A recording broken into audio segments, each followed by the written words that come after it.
think that we're more experienced team. We play at home, so this is our advantage. But they have lots of young players, also I think mostly from Gambia. Team took many mistakes. We have too many situations that we need to change. That is, if you want to win, you cannot allow this second goal was stupid.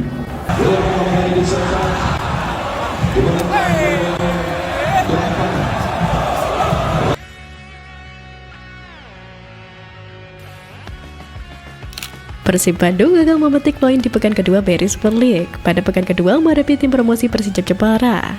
Melakoni kunker ke markas tim promosi Persijap Jepara di Stadion Gelora Bumi Kartini pada Senin 18 Agustus. Persib kalah 1-2. Di papan klasemen Super League, Persib berada di anak tangga ke-7, mulai beranjak dengan Persija Jakarta di puncak. Setelah kalah dari pekan kedua, Persib masih harus melakoni laga tandang di pekan ketiga, yakni ke kandang PSIM Yogyakarta di Stadion Sultan Agung Bantul. Sama seperti Persijap Jepara, PSIM Yogyakarta juga tim promosi. PSIM untuk sementara berada di posisi yang lebih baik dari Persib di klasemen. PSIM bakal menjadi lawan yang berbahaya buat Persib, karena sama seperti Persija memiliki motivasi sebagai tim promosi yang pengen menjinakkan juara kasta tertinggi. Pelatih Persib Bojan Hodak menyesali kekalahan timnya dari Persijap Jepara, tetapi menyiratkan aura positif menyambut pertandingan selanjutnya. Hodak pun menyadari timnya masih butuh sedikit waktu lagi untuk beradaptasi. Kami mengganti 14 pemain dari musim lalu. Mereka perlu waktu untuk beradaptasi, memahami satu sama lain, ujar Hodak. Sementara itu, persaingan awal musim Super League 2025-2026 langsung menghadirkan kejutan. Hingga pekan kedua, dua tim promosi, yakni PSIM Yogyakarta dan Maluku United, sukses menempel ketat klub-klub besar di papan atas klasemen. Persija Jakarta dan Borneo FC tapi sebagai dua tim terkuat sejauh ini. Sama-sama mengoleksi 6 poin dari 2 pertandingan, keduanya belum sekalipun kebobolan. Persija unggul produktivitas gol usai membukukan 7 gol tanpa balas, sedangkan Pesuteta baru mencetak 2 gol. Seluruhnya berkat kontribusi Mariano Peralta. Khusus Borneo FC, catatan clean sheet mereka tak lepas dari kepemimpinan sang kapten sekaligus kiper, Nadio Argawinata, yang mengingatkan tim untuk tetap konsisten menjaga momentum. Di luar prediksi, PSIM Yogyakarta dan Maluku United mampu menunjukkan taringnya. Keduanya sama-sama meraih 4 poin dari 2 laga awal, hasil dari 1 kemenangan dan 1 hasil imbang. PSIM kini bercokol di posisi keempat dengan selisih gol tipis 2-1. Sementara Maluku United berada di peringkat kelima dengan catatan impresif 6 gol meski juga kebobolan 4 kali.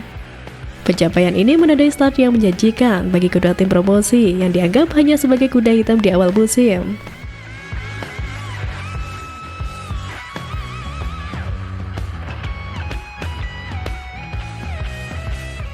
Kekalahan atas tim promosi terasa sangat menyedihkan untuk Persib. Hasil ini menjadi kejutan besar.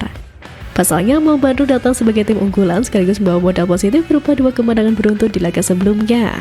Sejak menit awal pertandingan berlangsung ketat, Persija meski berstatus tim promosi, tapi percaya diri tanpa rasa gentar menghadapi Persib.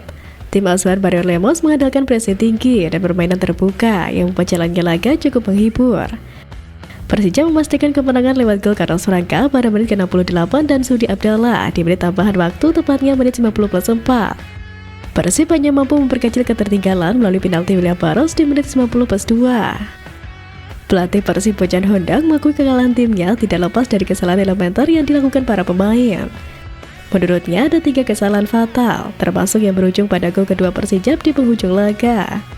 Hodak menegaskan bahwa masalah konsentrasi masih menjadi pekerjaan besar bagi Persib. Situasi gol kedua Persija menjadi contoh nyata, di mana sisi kiri pertahanan Maung Bandung dibiarkan terbuka tanpa penjagaan. Persib juga menghadapi persoalan lain, ketidakmampuan menciptakan peluang berbahaya. Bojan Hodak menilai kreativitas serangan timnya masih minim, sehingga tidak cukup menekan lini belakang Persija. Kurangnya variasi dalam membangun serangan membuat lini depan Persib kehilangan ketajaman. Kondisi ini menjadi pekerjaan rumah besar bagi Maung Bandung jika ingin tetap bersaing mempertahankan gelar juara. Pada pekan ketiga, Persib dijadwalkan melawat ke markas PSIM Yogyakarta. Pelatih Persib Bojan Hodak mengakui bahwa Persija memang layak untuk menang. Menurutnya, permainan yang bagus sudah diperlihatkan oleh tim tuan rumah apalagi didukung penuh supporter yang hadir ke stadion. Pertama-tama, saya menilai Persija memang bermain dengan baik dan pantas untuk menang. Atmosfernya di tribun bagus dan mereka mengawali permainan dengan baik sejak awal, ujar Bojan Hodak dalam jumpa pers usai laga. Bojan mengeluhkan pemain Persib yang tidak bermain dengan baik. Banyak kesalahan yang dilakukan saat pertandingan, terutama dalam situasi bertahan sebab hal tersebut mengakibatkan tim kebobolan 2 kali.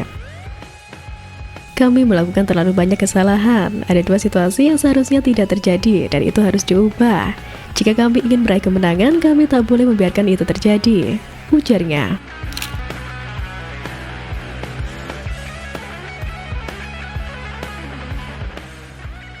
Persijap tampil penuh determinasi dan sukses menguji kemenangan lewat gol Carlos Franca pada menit ke-68, serta Sudi Abdallah di masa injury time menit 93.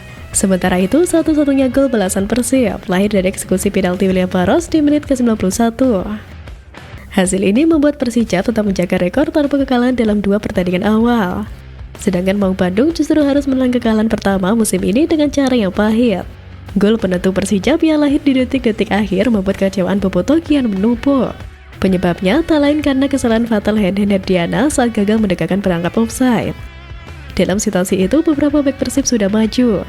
Namun Henden berada di posisi yang keliru, sehingga membuat Sudi Abdallah lolos dan bebas mencetak gol kemenangan. Blunder tersebut langsung menyeret nama Henden ke pusat kritik pada supporter. Gelombang hujatan datang deras di media sosial. Bahkan tak sedikit yang terang-terangan menjadikannya kambing hitam atas tumbangnya Persib di Jepara. Berbagai komentar bernada satir hingga hujatan bertubi-tubi pun bermunculan dari warganet. Udah bener si Henden jadi camat, kenapa harus main? Henden main jelas sesat langsung stres. Tuh tadi kalau bisa buang aja dia, nggak guna setiap dikasih kesempatan main. Seharusnya masukin Rizaldi atau enggak adiknya Rizaldi si Hamra, tulis warganet. Kini publik menantikan langkah apa yang akan diambil tim pelatih Persib Bandung setelah kekalahan mengejutkan ini. Laga pekan ketiga menjadi laga yang krusial bagi skuad Maung Bandung untuk membangkitkan mental Mark Klok dan kawan-kawan.